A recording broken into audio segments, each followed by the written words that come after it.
Tahukah kalian bahwa setiap tahun ada sekitar 5 juta handphone yang menjadi sampah elektronik? Tahukah kalian sebagian besar kerusakan handphone ada pada baterai, konektor untuk cas baterai, dan LCD atau layar? Tahukah kalian hampir setiap 6 bulan produsen handphone meluncurkan produk handphone baru dengan perubahan teknologi yang tidak terlalu signifikan? Oke, sebelum saya membahas satu persatu, saya akan bercerita pengalaman saya saat pertama kali mempunyai handphone, hingga sekarang. Dan saya akan bahas apakah perlu kita membeli handphone setiap tahun. Saya teringat pertama kali saya mengenal handphone, itu saat kelas 6 SD, tahun 1999, karena kakak saya bekerja di operator jaringan seluler swasta besar di Indonesia. Sehingga wajib memiliki handphone, dan saat itu bentuk handphone masih sangat besar, memiliki antena menonjol, dan berat sekali. Saat itu jarang sekali orang yang memiliki handphone, karena handphone merupakan barang mewah. Bahkan untuk beli kartu perdana harganya di atas Rp100.000.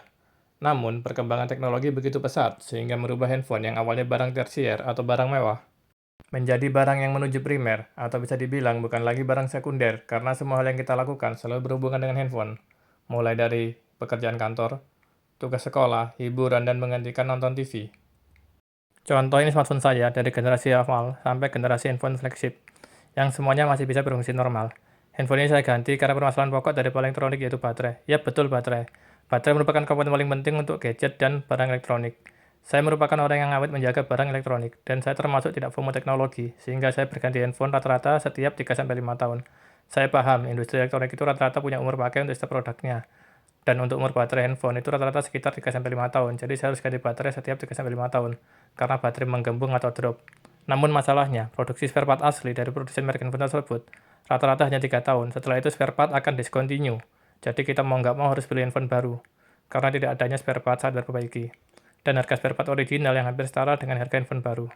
Begitu juga untuk masalah spare part yang lain seperti layar LCD, juga sama, rata-rata discontinue setelah 3-5 tahun.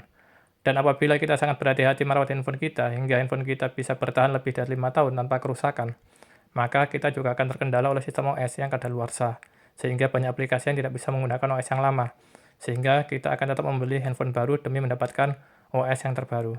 Mungkin video ini bisa memberi saran kepada produsen handphone, agar produsen handphone membuat produk handphone mempunyai umur yang panjang, khususnya untuk baterai, dan agar spare part handphone tersebut masih diproduksi hingga 10 tahun. Dan saya juga punya saran untuk perusahaan pengembang OS atau software, serta pengembang aplikasi, bisa memberikan jaminan update OS atau software selama 10 tahun terhadap produk handphone yang dijual kepada masyarakat. Saya paham, yang dilakukan perusahaan selama ini, mungkin salah satu strategi perusahaan untuk menjaga penjualan produk dan jasa agar tidak menurun, sehingga menjaga kelangsungan perusahaan. Namun, demi menjaga lingkungan bumi, maka alangkah baiknya dilakukan terobosan untuk menemukan solusi yang lebih baik buat produsen, konsumen, dan lingkungan.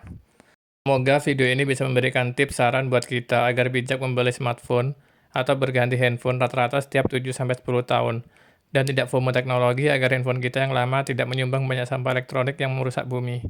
Karena menjaga kelestarian bumi adalah tanggung jawab kita bersama.